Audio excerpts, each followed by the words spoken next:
Hi guys, and welcome back to this season's first episode of Twif, This Week in Football. I know you've all missed this, you've all been in agony over not having this in your life. You literally just can't take it anymore. You've practically been begging in your hundreds for the return of this series. And I know it's a bit late, it's a few weeks into the season now, but from this day on, Twif will be returning every week around Wednesday, Tuesday, Thursdays, that sort of time. So make sure you keep watching it every week and yeah, leave a like and that. Unfortunately, this first week, it's the international break. It's a bit shit, isn't it? England, yeah, we've had to watch them over the last few days, and it's strange because just a few months ago, you know, in the World Cup, we were talking about how football's coming home, how everything's brilliant again in English football, and now it's just a bit dead, isn't it? Literally no one likes international football. I mean, friendlies have got to be the most dour thing since Tony Pulis. And I know they've introduced the Nations League to add a bit more, you know, enjoyment and a bit more competitive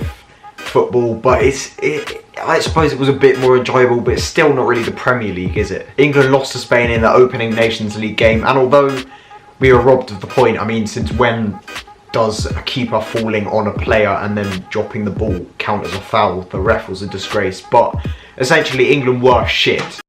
De Gea is a diving cheat. Oh, don't give me that! This ref has been so shit! Oh, De Gea's gonna go and cry now. Alright mate, I mean, yeah, I was a bit disappointed, but I don't really care.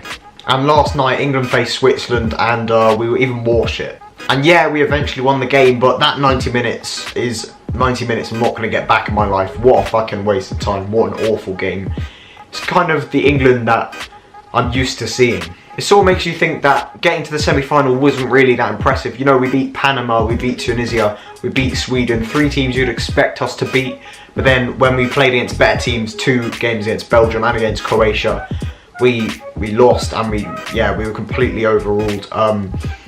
And then against Colombia, a decent Colombia side, we scraped through on penalties. It makes our World Cup campaign, when you look at it like that, not as impressive. So I don't know, I don't think we're as far down the line as a lot of people think, you know, saying we're going to win Euro 2020. We're not there, we are still shit. Anyway, I'm even getting bored talking about the international break. Marshall LFC to the world. Black your way to a new contract by talking about PSG. Yes, come on. After years of getting mocked, scrutinised and just laughed at for ranting about Arsene Wenger, for wanting Wenger out, finally there's a new manager on the scene in English football who fans are voicing their opinion against, and it's just great for it not to be us Arsenal fans now. And it is the best possible man to receive this abuse, the special one. The Jose out campaign has officially begun. The man gave you his first coaching job and you snaked up LVG. First thing I do want to say is, of course they're not from Manchester, they're from London. Of course they're from fucking London. If it weren't for LVG, you'd still be one of them translators. Trust me. Mac time for Laney and Matt Pitch midfield man doing up Lakers. Every time we face big team, I'm like, fam, have I really got to watch this? No, you could support a team from London, where you're from. Camped in our own boxes, dog shit. Formation looking like mosh pit. Shakespeare. New centre backs every year, but we can't score goals, my guy, you have lost it. Drop Pogba for that big you both legs and you don't know why we lost it.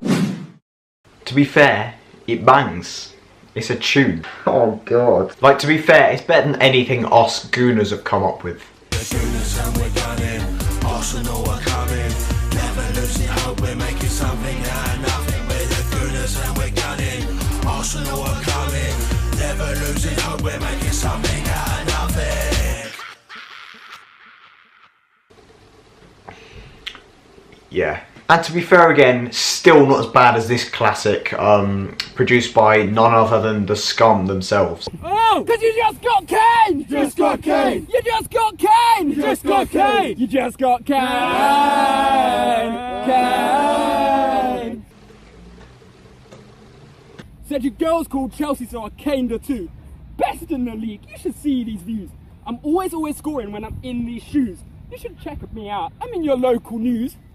Cause you just got Kane! You just got Kane! You just got Kane! You just got Kane! You just got Kane!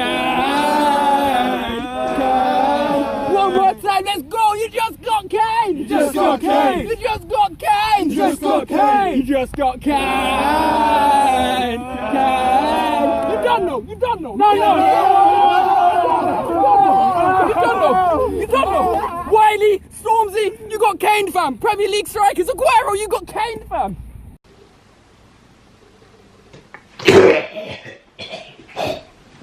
Talking of Mourinho, this week he took a tumble in true Arsene Wenger style, showing that he's still trying to compete with the Frenchman.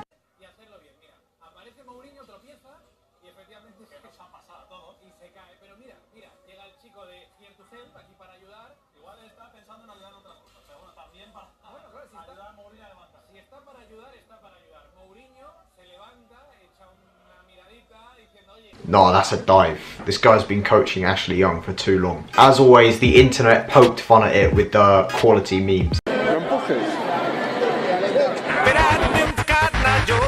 been married a long time ago. Where did you come from? Where did you go? Where did you come from, Cotton Eye Joe?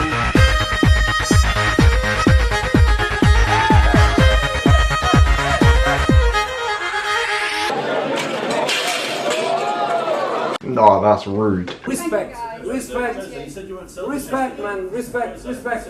In other footballing news, the Las Vegas Lights FC chose to thank their fans in a slightly different way. Here at the Las Vegas Lights, where they are dropping $5,000 for 200 lucky fans on the field.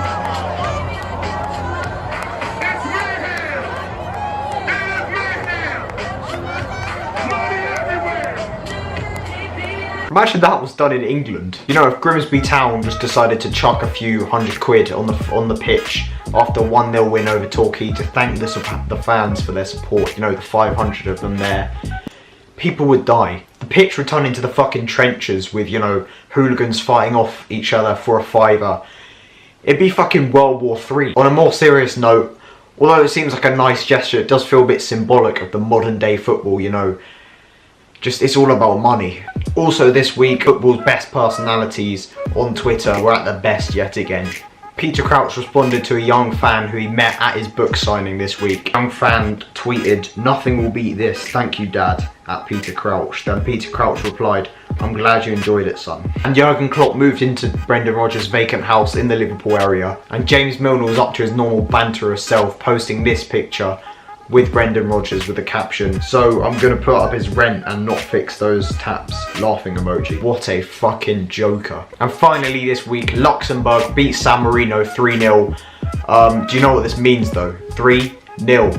Luxembourg scored 3, San Marino scored 0. But it also means Jose Mourinho has won 3 Premier League titles and the rest of the Premier League combined in the managers have won 2 Premier League titles. Oh fuck, that would have worked if it was 3-2. Anyway, that is going to be it for this Twif. If you did enjoy it, please leave a like, subscribe to the channel. Please leave a comment if you have any sort of thought on this video, even if it's fucking negative, if you thought this was the worst thing you've ever seen. Please leave a comment because I just basically get nothing.